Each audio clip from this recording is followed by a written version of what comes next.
Hey guys, what's up? Military Miles and Displays here. Today's video is on the HE162 salamander.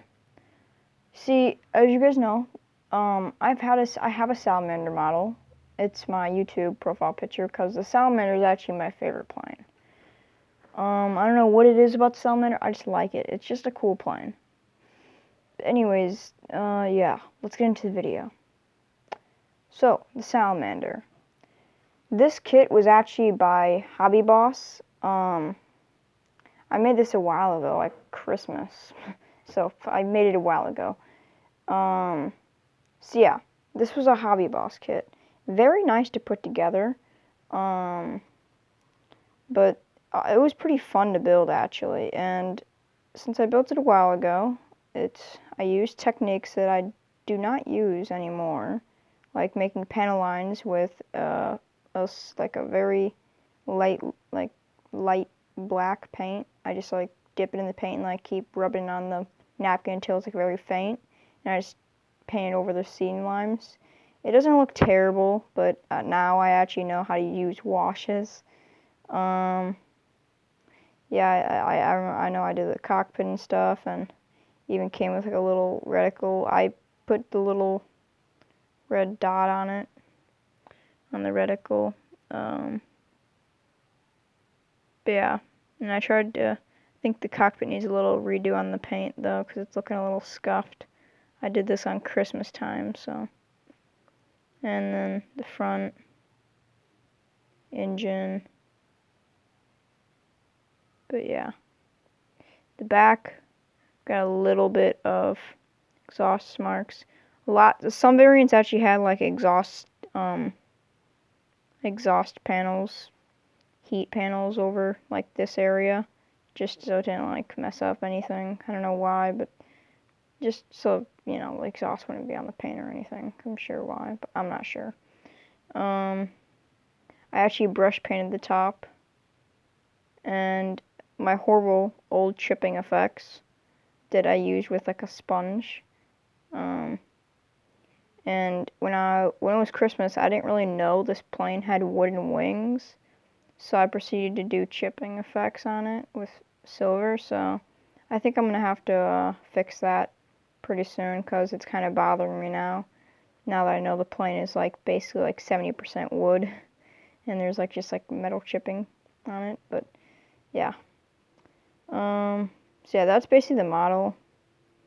It was actually fun. It was just like it was decent fitting too, by the way. It was relatively easy to put together. But yeah, now let's start with like the history of this plane. So it only weighed 3,660 pounds. It was a very light plane, and this is what the German Reich wanted for their emergency fighter program. So it was introduced in 1945, but it was originally, its first test flight was its original test flight was actually in December 6th, 1944. And it was made out of wood and glue. A lot of these planes, when they took off to go to combat, their wings snapped off. And this was not a flaw because of the plane. This was not a plane flaw. This was a manufacturing flaw. Since Germany was so poor, they couldn't make their plane out of all metal. They just kind of glued the wings together, because you can't really like bolt. I mean, you can, but you know, they just used glue, because all that would just be a waste of materials in their vision. But yeah, they try to conserve every bit they can on this plane. So that means it was just very cheaply made, and they're meant to be made in numbers. So a little small single-engine jet fighter that was made in numbers. And they actually did do the numbers thing. 320 of them were built, but 600 of them were built but not finished when the war ended. And only 120 of them were actually delivered to airfields, but could not be flown due to fuel shortages and other maintenance issues. Anyways, and the actual nickname for this plane is actually the Sparrow, but was actually nicknamed Salamander by its pilots. So lots of the planes that crashed, it wasn't the plane's fault or the design's fault. It was the fact that they used slave manufacturing to basically make this plane. So these slaves were like POWs and Jews from concentration camps. And they didn't want Germany to win this war, so they actually sabotaged the glue most of the time via peeing in it, or urinating, or dumping bleach into the glue. So it just contaminates the glue and makes it not so sticky. And that's why lots of these salamanders like crashed, because of their wings just snapping off. It was not a design issue, it was just a manufacturing issue. But it would have been a better plane if it would have seen more use. Or not more use, more manufacturing use, I should say. Better manufacturing. And obviously it was made by Heinkel. And its engine is a BMW 003. I'll show you right here. So yeah, this is the BMW 003 engine. I have a model of it because I just built this. And I thought it would be good to put in the video. So this is the Salamander's engine. I'll give you some more looks of it.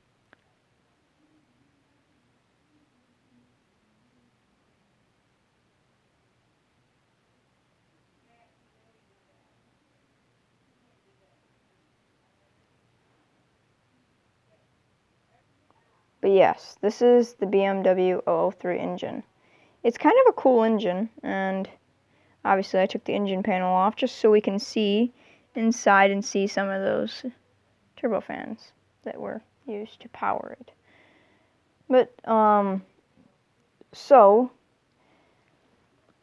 basically, most of these planes were actually delivered to the Squadron JG-1, most of them. And this plane originally was going to have two 30 mils. So yeah, two 30 mils on the HE-162. But they canceled this because testing, when the pilots fired these 30 mil cannons, they practically rattled the plane so much with its wooden airframe, it rattled the plane apart. So its nose rattled apart.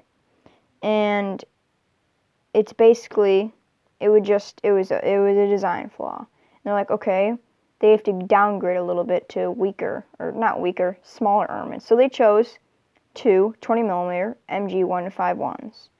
These were the final decisions for the armament of the HE-162. And the HE-162, it was flown in very little numbers, but actually rumored to shoot down a one Hawker Fury, or Tempest Fury. Fury Tempest, Tempest Fury, Tempest, Hawker Tempest. No, it was not Fury, it's Hawker Tempest. Basically it's a British plane if you don't know. And apparently in the gun camera it shows that the HE-162 actually did down this plane. So some people think it's true, some people think it's fake, but it is proven. So I don't even know why I said it was a rumor, but it is proven because it has gun camera footage of it shooting it down. But yeah, it actually didn't have that much range because of it only had one fuel tank. And its one fuel tank was right there. It was just a big fuel tank right there. So yeah, it didn't have a very big fuel tank because that fuel tank only gave it enough range to go 606 miles. Until having to go back to the airfield to get refills. But, yeah, it wasn't very, long range, but that wasn't the intentions of the fighter. They didn't want it, and they didn't have the fuel to even power this thing, so there'd be no point to try to make it longer range. And so basically, when this plane went into service, it wasn't even flown. Like, it was flown, but it wasn't flown a lot at all. Not even a lot of these things took off. And even with the engine wasn't that reliable of an engine because of how fast and quickly it was made. So it just didn't really produce that much power, and it wasn't really that reliable. Yeah, the engine actually had temptings of causing fire, actually. And with the wooden airframe, that didn't really go out so well, and most pilots dying. But, yeah. There again, this is not really a plane issue. This is just an engine issue. I feel like this plane is actually decent because this plane can actually do circles around most Allied planes, and it was the most maneuverable German jet of that time. So it can outturn, not necessarily outturn, but can turn with P-51s and Spitfires sometimes. But usually pilots were told to just dive, strafe, and go back up to altitude because those fighters, those props can't follow you. The HE-162 also had an ejector seat, which was really not used that much because the flaw of jumping out of the plane as soon as the pilot jumped out of the cockpit, this engine, since the air intake was right there, it's sucking all this air in, and it's producing all this thrust through this engine. As soon as the pilot even tries to jump out, his parachute, or if it's probably won't even be deployed yet, but it will even suck the pilot, like he'll be stuck here. And this has actually happened. So most pilots actually try to shut the engine off before ejecting, actually. But this was not used very much. They usually just crashed, basically. So if you had any hopes of bailing out of an HE-162, it was very slim of surviving even. Which that, I would say, is a design flaw. Having your jet engine right above the area where you have to bail out, it's just not very smart. And, you know, some of those stupid things that you wouldn't think that would happen will happen. But, yeah. And like I was saying, that it wasn't even that bad of a plane. It outgunned lots of its enemies, or common aerial enemies that it would have faced. And it can outturn and turn with them. And can outclimb them. And is faster than them. So being made out of wood is actually not that much of a design flaw. Because being made out of wood, sure, you cannot take hits, but guess what? You can outrun them. And if you're far away in a matter of minutes or even seconds, they're not even going to land the hits on you because you're too far.